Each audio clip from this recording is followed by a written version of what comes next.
The Westpac Bank has been operating in Papua New Guinea for 109 years. Yes, it is one of our oldest banks.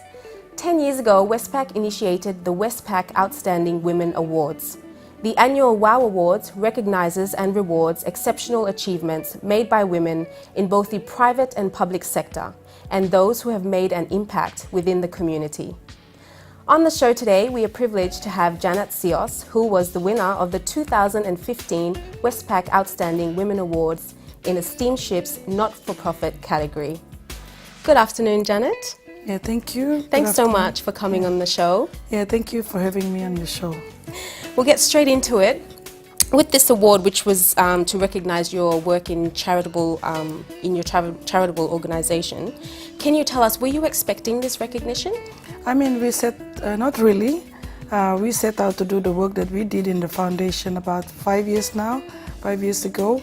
And it came out of necessity at those times when we realized that most Papua New Guineans weren't aware of checking their health status as a major issue for our country. And Papua New Guineans are not used to knowing that as you go through life, towards 40, 50, you need to start checking your medical status so you know how you are, and then you start correcting or taking steps to correct it. So when my mom had a stroke those years ago, I realized that I was myself ignorant, even though I was married to a doctor.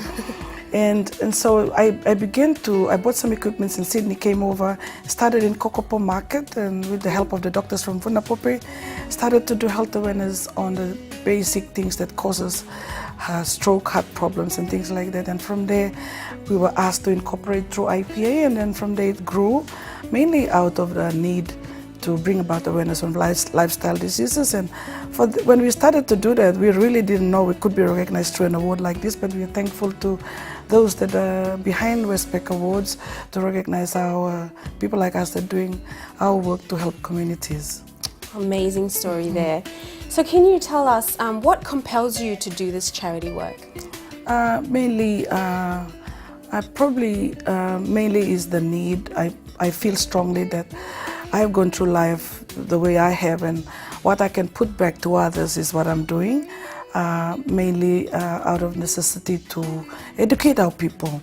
Our people, especially the younger generation, they need to come to be aware that there is always a need for you to take stock of how you're living your life, cut down on smoke, cut down on unhealthy habits of eating lamb flaps rather than eating properly. You know, go back to basic in life.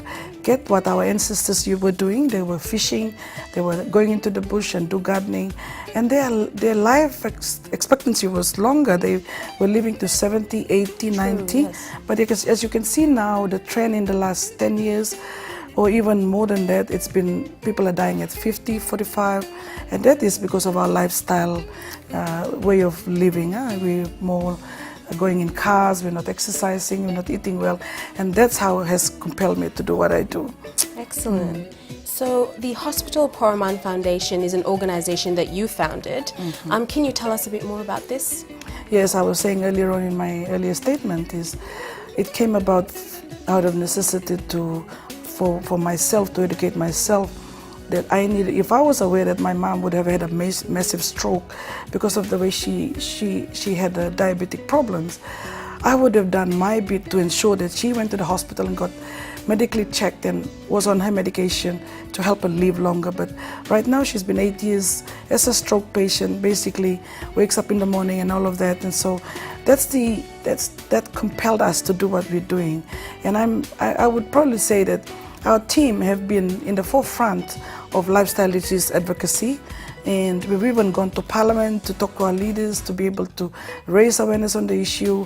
We've gone to various departments and various corporate offices to bring about that message of healthy living, and of course the need to ensure that you always get your medical checkup regularly. So, and that's two basic things we talk about in the foundation. Yes. So after this award and obviously your recognition, there would be a lot of people out there that would be looking to you. Have you thought of where and who you'd like to mentor? Yeah, I mean, naturally I am doing it already. Yes. I like mentoring because I feel strongly that there is a big gap between our generation, my generation, and even the one before me. And between us and the younger generation like you, I feel strongly there's a big gap in terms of knowledge and skills and transferring all of that towards them. And so mentoring for me is very important. Yes. And I do it in my own capacity in various ways. I'm able to do it in community. In fact, I just came out of the PNG Fashion Week show, and part of it is empowering and encouraging young people to get into the fashion industry and all associated industries with it, so that they can be able to look at it as either a career or a business opportunity for them. Yes. So mentoring is so important. That's right. Well, thank you so much for your time. We could go on and on. Yes. Obviously, the WOW Awards is an exceptional platform to launch this.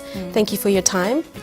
Yeah, thank you. And I just want to say thank you to Westpac for the recognition of people like us that are in the communities doing our bit. But the most important thing is often we don't go recognized at all by even our government.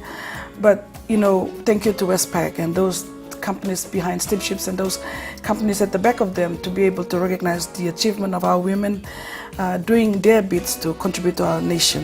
Thank you so much.